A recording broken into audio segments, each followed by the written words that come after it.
अस्सलाम वालेकुम। आज जो नावल मैं पढ़ने जा रही हूँ वो है कहीं जुगनुओं की कतार में। इसको लिखा है, इसकी राइटर है फाखरा जबी। बाद अजीब ही नहीं, हिरान को नहायत परेशानी का सबब भी थी। मीना आपी ने गुड्डू की नई शर्ट धोकर टेरेस पर डाली थी। बाद में टेरेस से कपड़े उतारते हुए मालूम हुआ कि शर्ट नीले लान में जाकर के अब बाद में शर्ट तो लान से मिल गई, मगर इसकी दोनों आस्तीनों वाला दामन गायब था। सभी मियाँ अपनी किताब बरामदे में तख्ते पर रखकर भूल गए थे। अगली सुबह इमाम गुजारी और खल्दून के सबाक पूरी किताब से पूरी तरह गायब हो चुके थे। इसके तो दादा हजूर भी परेशान हो उठे। जब राखी के सामने पान की गोलियां चाकर उनके लिए पानी का गिलास लेने गया, वापस आया तो पान की गोलियां मुंह का नामो निशान तक न था। रॉकी दवा से ये गिलवाने की कोशिश कर रहा था। इस अरसे में इसके पास कौन था। दादा से गिलवाने की ये कोशिश कर गिलवाने से ये दादा से ये गिलवाने की कोशिश कर रहा था कि इस अरसे में इनके पास कौन आया था। और दादा कुछ भी कहने से मजबूर नजर आते, क्योंकि इस दौरान में ना सिर्फ इन्हें ऊँग आई थी और बस इन्हें सिर्फ ऊँग आई थी और बस। इस शाम महरीन ने गुड्डू को प्लेट भरे के आलू के चिप्स दिए। इसे बरामदे में छोड़ा। जब वो अपना चाय का कप लेकर हमसे तो चिप्स वाली प्लेट बिल्कुल खाली थी। गुड्डू मियाँ की नजर सामने दीवार पर चमकी थी और खुद गौतम बुद्ध के मुजस्मे की तरह साकत थे। सबसे ज्यादा सदमा तो नाज़िम को इस वक्त पर उठाना पड़ा जब इसके दुपट्टे पे दो बड़े बड़े नहायत डिजाइनदार शिकाफ पड़े। ये वो दुपट्टा था जिस पर वो महीने भर से क्रोशिया का काम करी थी और आधा ईद पर पहनने का था। इस सदमे के जेर असर गड़बड़ के सामने दादो फरियाद की थी कि खुदारा इस मनहूस को तलाश किया जाए जो खाने में सरंजाम दे रहा है। सभी तो इन दिनों अपने राज दराज बकरे के सिवा मसरूफ था, सो इसने नाज़िम के बात पर कान धरने की जगह नहीं फरमाई। नवाब साहब ने सारी बात सुनने के बाद सारा इल्जाम राखी के सर पर डाल दिया था, क्योंकि कपड़े निकलने का अमलीम जरा तो वो पहले मुलाकात में इनके सामने पेश कर चुका था। लेकिन इस बात को इसलिए तस्लीम नहीं किया गया था कि किताबें निकलने का अमलीम जरा राखी ने भी अभी नहीं किया था। महरीन को पूरा यकीन था कि सारी कारस्तानी सभी की है।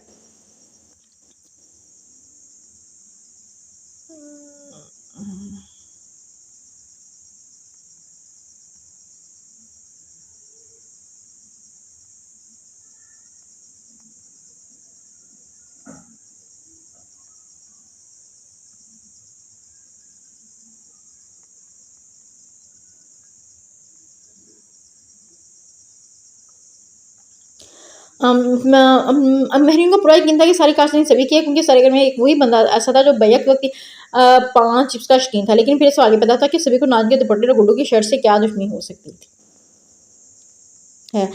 क्या सुन लिहाजा मस्ता अभी जूं का तुम बरकरार था। सनावर अभी बरामदी में तख्त पर लेटी इसी सोच विचार में मसरूफ थी कि और साथ अपनी सूजी नाक और माथे पे बने गोमर को सभी सहला रही थी। इसकी बात से वो 2 दिन से सबके साथ मिलकर खाना भी नहीं खा सकती। इसी हालत में नवाब साहब देखेंगे ये बात किसी को मंजूर नहीं थी। लिहाजा खाना तीनों वक्त वो इनकी तबीयत की खराबी का बहाना करते हुए इसके कमरे में पहुंचा दिया जाता। सनावर इस बात से इतनी खुश थी कि इसने दिल में सोच रखा था कि जुई से नवाब साहब के सामने पेश होने के लिए कहा जाएगा वो एक बार फिर स्टून को टक्कर मार देगी। सनावर मीनापी की वादे से बुरी कर दिया। जी इसने सत्ता पाड़ी चादर चेहरे से उठाकर देखा। खासी मुतमिन और शादो फरमान लग रही थी। सनावर को ये था कि वो नेक्सी की तरफ से आ रही है, क्योंकि नेक्सी पर नवाब साहब की बिग फ्रेंड्स इनके पास मजीद लंबी हो जाती थी, जैसे हर रोज इसे सरेनो सुनाती थी।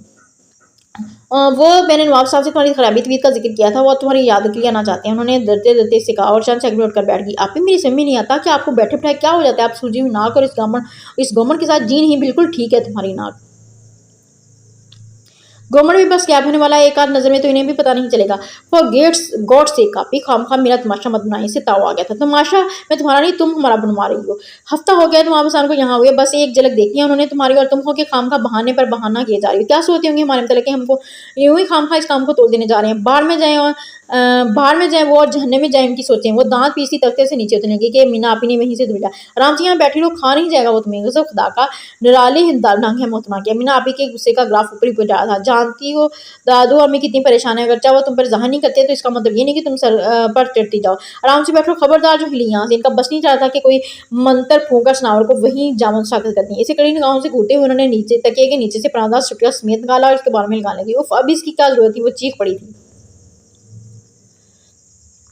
जरूरत है बेवकूफ़ आसान की वालदा को लड़कियों के लंबे बाल पसंद है, तो फिर मैं क्या करूँ। ये नकली चुटिया सारी जिंदगी तो नहीं लगा सकती ना शादी के बाद। अगर शादी के बाद कोई बहाना किया जा सकता है, कह देना चिंगम लगी थी बालों में इसलिए कटवा लिया। मीना आप ही बहुत दूर तक सोच चुकी थी।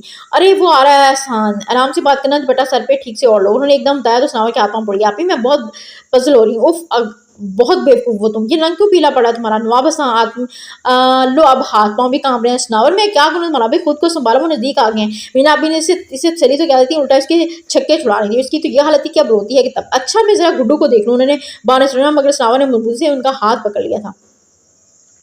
आप ही प्लीज, आप तो बैठ रही हैं, मुझे बहुत घबराहट है। पता नहीं कैसे देखेंगे मुझे। इसकी बाद में कपकाहट उतर आई थी। लो और सुनो, बदतमीज आंखों से ही देखेंगे। उन्होंने अपने सर पर हाथ मारा। अब मुझे जाने दो। बरामदे की सीढ़ियों तक आ गए। उन्होंने हाथ छुड़ाने की कोशिश की। क्या आ गए हैं। सनावर की आंखें फैली हो गई। लम्हे उसने आप का हाथ छोड़ा था और छलांग मारकर तख्ते से नीचे उतर आई। सनावर नहीं भाई ये बदतमीजी है, इसका इरादा बाम कर एकदम से पकड़ने को उठी, मगर उनके हाथ में सिर्फ परांदा था। चुटिया समेत सनावर तो बस 2 कलाचों में मेहरीन के बेडरूम की खिड़की तक पहुंची और दूसरी तरफ बेड पर छलांग लगा दी। चंद लम्हों बाद मेहरीन को चलाने पर इसे मालूम हो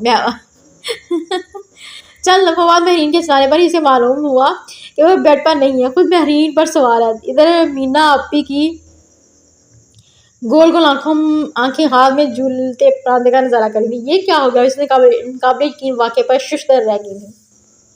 ये तो बहुत फनी और बहुत मजे का नावल लग गया। अब क्या होगा? सनावर की याद की दावत उन्होंने खुद ही थी। इंसान को बेइज्जती, शरीर बेइज्जती। क्या बताऊंगी कि बीमार मुसहबा अभी भी टार्जन की तरह छलांग लगाकर यहाँ से भाग गई हैं। कदमों की आवाज़ नजदीक आ रही थी। इनका दिल रोने का चाहा, मगर अगले ही लम्हे वो गुलाब से तख्त पर जा पड़ी, चादर के नीचे गुम हो चुकी थी। लगता है तबीयत ज्यादा ही खराब है। नवाब साहब ने तख्त पर लेटे बेसुध वजूद को देखकर फिल्मगंदी से सोचा, फिर हल्का सा खंकारे ताकि सनावर को इनकी आमों की इत्तला मिल सके। इसके जवाब में चादर के पीछे से भी हल्का सा खंखाने की आवाज़ आई। गोया वो उनकी मौजूदगी से वाकिफ हो चुकी थी। वो चंद लम्हे मुदीरिया की मोहतरमा उठेंगी, शरफ़े दीदार बख्शेंगे, उन्हें तशरीफ़ रखने को भी कहेंगे, मगर जब कोई उम्मीद पर बल नहीं आई तो भी इससे बेतनाई का सबब इनकी तबीयत की खराबी को समझते खुद ही मुड़ा खींच कर तख्त के पास बैठ के सुना है दुश्मनों की तबीयत नासाज है। उन्होंने याद का फर्ज निभाया। दुश्मनों की तबीयत नासाज होती तो मैं बंगड़ा डाल रही होती, ना कि तख्त पर अदम हुई पड़ी होती। जवाब तो मिला था, लेकिन बुड़बड़ाहट की सूरत नवाब साहब की समातों महफूज तो ना हो सकी, मगर जवाब का मुतालबा दोहराना इसे मुनासिब नहीं समझा कि हो सकता है बोलने में भी तकलीफ हो। और क्या क्या मशागिल हैं आजकल आपके? वेट लिफ्टिंग करती हूँ और वॉलीबॉल खेलती हूँ। बेवकूफ़ इंसान, बीमारी में बंदा आराम का मसला ही अपना सकता है। एक और बुढ़ाहट उभरी थी। नवाब साहब बेचैनी से चादर को घूमने लगे। आखिरी चादर हटा क्यों नहीं देती हूँ? आखिरी चादर हटा क्यों नहीं देती? वो उलझ गई। एक लम्हे के लिए दिलचाह झटके चादर का कोना पकड़कर खींचते और वो ये कर भी देते अगर अदाब के खिलाफ ना होता। आपने कोई दुआ वगैरह ली है? उन्हें पैर बता जी मीना अपनी इस जी पर इत्फाक किया, लेकिन अगले ही पाली ने अपने बाल खींचे जाने का एहसास हुआ और एक लम्हे को सुनसी होगी। वो क्या फिक्रमत कीजिएगा, इंशाल्लाह बहुत जल्द ठीक हो जाएंगी। अब बहुत जल्द ठीक हो जाएंगी। नवाब साहब दिल से कह रहे थे, मगर मीना आपी का खून खोला था। ये शख्स इतना बदतमीज लगता तो नहीं है। उनकी लंबी चुटिया चादर से बारती सजल खिंच जाती। हमें इजाज़त दीजिए, फिर मेरी तरफ से 1000 बार इजाज़त। अच्छा हुआ जो मेरी यहाँ सनावर नहीं थी, वरना अभी यहाँ से तिक्का बोटी कर देती तुम्हारी। उन्होंने दांत पीसे। अच्छा तो फिर हम चलते हैं। नवाब साहब पूरी तरह मायूस होकर उठे थे। हम दुआ करेंगे अल्लाह शिफा दे, अब चलते हैं। उन्होंने आखिरी नजर चादर पर डालकर सर झुकाकर चल दिया। एक बदबख्त जाता तो जब मेरी चुटी को बाप का माल समझकर ले जा रहेगा। चोटी में सजा खींची जा रही थी। तकलीफ की शिद्दत से उनकी आंखें भर आई थी। चंद में बाद जब दर्द मुकाबले बर्दाश्त हो गया तो उन्होंने एक झटके से चादर हटाई और अगला लम्हा बेहद हैरानी का था, क्योंकि उनकी चोटी तख्त से नीचे जा रही थी। उन्होंने सर उठाकर देखा, नवाब साहब अनेक्सी का दरवाजा पार कर चुके थे। तो फिर ये कौन है? उन्होंने डरते डरते कैसे नीचे झांका। अगले पर उनकी आंखें फैलकर कानों से जाने लगी। गुड्डू की शर्ट, सभी की किताब, दादा का पान, चिप्स, नाज़नीन का दुपट्टा और मेरी चोटी। हाय मेरी चोटी, मेरे बाला। छाट-फाट चीखों ने घर का दीवार को हिला दिया था और जहां घर का हर फर्द उनकी तरफ भगाता रहा, वहीं तख्त के नीचे बैठा बकरा अभी घबराकर भाग खड़ा हुआ था। सनावर मेरीन बेडरूम की खिड़की से बेशक तक छलांग आने की कोशिश में फंस कर रह गई थी। अम्मी और नाज़रीन जब बरामदे में पहुंची तो राखी और सभी तख्त पर उछलती मीना आपी से इनकी चीखों का सवाब पूछने में हलकान हुए जा रही थी, जबकि मीना आपी का एक इशारा बकरी की तरह, दूसरा अपने बालों की तरफ। अरे वो गया, वो अभी भी अपने कमरे से निकले थे और नर्सरी बकरे पर जा पड़ी, जिसका रुख बेरोनी की था। वो बाहर निकल जाएगा, वो निकल रहा है। अरे बदबख्तो भागो, वरना हाथ मलते रह जाओगे। इनकी दुहाई के जवाब में मतहरक होने के बजाय सब लोग साकित हो गए। तो उन्होंने आगे बढ़कर जोर से अपनी लाठी राखी के उन पर जड़ दी, जिस पर राखी ने फुल स्पीड में भागकर बकरे के गले में बंदी रस्सी को काबू कर लिया। इसकी नतीजे में राखी को घसीटकर गेट से बाहर ले जाने में बकरे को कोई मुश्किल पेश नहीं आई थी। सभी इसके पीछे भागा था। नहीं, ये इसके बस का रोग नहीं है। इस काबिल का मुझे कुछ करना होगा।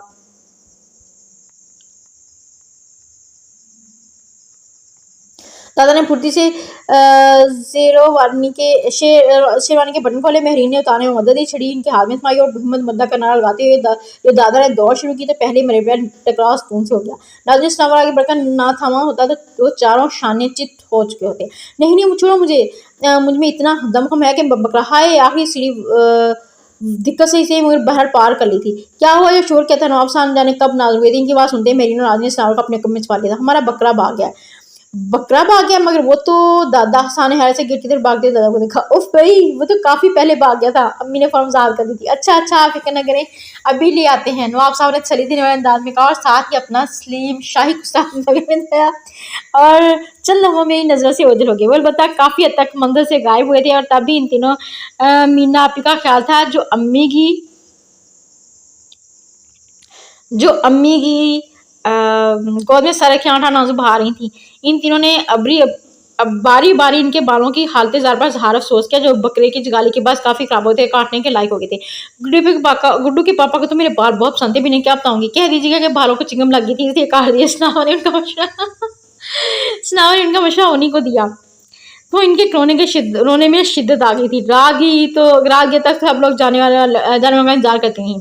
फिर तो वो सब तो लौट आए, मगर जिसको लेने गए थे वो साथ न आया। इस बार पूर्ण नाकामी, बस जहाँ सब शर्मिंदा थे वहाँ सभी निंदा भी था। एक तो बकरे के गुम चुके, दूसरा इन तानों की बदौलत जो बकरे की वजह से इसे सुनने पड़े थे।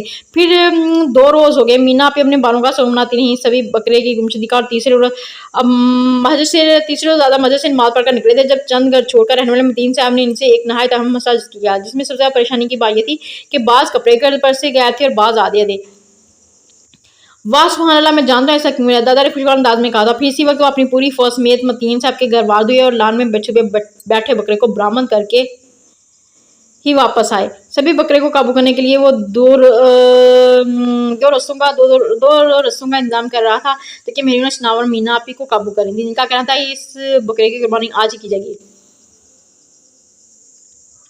मीना आप ही आज दोपहर खाने में क्या अपना उस्तावा ने किचन में दाखिल। मीना गुड्डू के लिए कस्टर्ड बना रही थी, जो दिल चाहे बना लो। ने कदरे रुके फिके अंदाज में कहा, तो तवील सांस लेकर आएगी। वो कल से इससे यूं ही नाराज नहीं। मीना आपी राखी जोर से पुकारता हुआ, और नवाब साहब आए बैठे हैं, गालबन कोई फोन करना चाह रहे हैं। उन्हें बैठाओ, मैं आ रही हूँ। मीना आपी इससे कहकर चूल्हा बंद करने लगी थी। ये बेचारा यूं ही खार हो रहा है। कह देती हूँ इसे बोरिया बिस्तर बांधे और जाए यहाँ से। वो बढ़ाते हुए बाहर निकली। बड़ा एहसान होगा मुझ पर, कह दीजिएगा मेरी ब्लास हुई। वो किचन से बाहर गई, तब उसने दिल की ब्लास निकाली। न जाने क्या होगा इन सब लोगों की अकल को। और मेरी तो समझ में नहीं आता कि इतने दिनों से इस मसनूई पिन से एक क्यों नहीं। मसनूई बोलना, उठना बैठना, मसनूई रिवायत, तो और बाल भी मसनूई। उफ, अगर गलती से भी मोहतरम मुझे पसंद कर बैठे तो मेरी जिंदगी दाब बन जाएगी ना। वो बोलते बोलते चावल निकाल कर चुटने लगी थी। मीना अपनी लॉन में पहुंची तो नवाब ससान गहरी सोचने घूमते। बुगवारी ने देखते हुए सामने सोए पर बैठ गई। राखी बता रहा था कि आप कोई फोन करना चाह रहे थे। मीना पे की बात पर चौंक गए। जी हाँ, मैंने सोचा वालदा मोहतरमा की खैरियत मालूम कर लीजिए। बहुत नया ख्याल है, लेकिन हमें ज्यादा देने की क्या जरूरत थी। फोन आपके सामने पड़ा है, जैसे चाहे इस्तेमाल करें। नवाब साहब से बात करते हुए इनका लहजा खुद ब खुद महजब हो जाता था। बहुत शुक्रिया। उन्होंने फोन अपनी तरफ खिसकाया और नंबर प्रेस करते हुए किन कंखियों से मीना आपी को देखा। वो गालबन तकलिया चाहते थे, मगर मीना भी ढीठ बनी भरपूर बेनियाजी का मुजाहरा करते हुए पानदान खोलकर बैठ गई। दरहकीकत नवाब साहब की सासान की तरफ लगे हुए थे। चंद लम्हे बाद नवाब ने बात से शुरू की तो वो अपनी जगह साख्त होंगी। हाथ रोककर समातों पर पूरा जोर दिया, मगर नवाब साहब भी अपने नाम के बस एक ही थे। पूरे 15 मिनट बात की, मगर उनकी मन की आसवा मीना आपको कुछ सुनाई नहीं दिया था। अल्लाह जाने क्या क्या शिकायतें की जा रहा है। वो अंदर ही अंदर गुली जा रही थी। तभी नवाब हसन रिसीवर रखकर उनकी तरफ पलटे। घर में सब लोग ठीक ठाक हैं? वाला मुस्तमा आप सबको सलाम कह रही थी। वालेकुम सलाम। मीना आपी, आप हमें पान खिलाएंगी क्या? घर बात करने पर वो काफी बशाश लग रही थी। माँ, पान? मीना आपी उदास नहीं। जी, पान हमारे यहाँ सब भी शौक से खाते हैं। वाला मुस्तमा तो पानदान तक से हटानी नहीं थी। बस औकात दुकान खाने से 40-50 गलोरियों की मांग आ जाती है। लिहाजा तो हर वक्त छालियाँ कतरने में मसरूफ रहती हैं, ताकि हर वक्त परेशानी ना हो। पान की गुल्लियाँ बनाकर जर्दा खास दान में अलग रख दिया जाता है।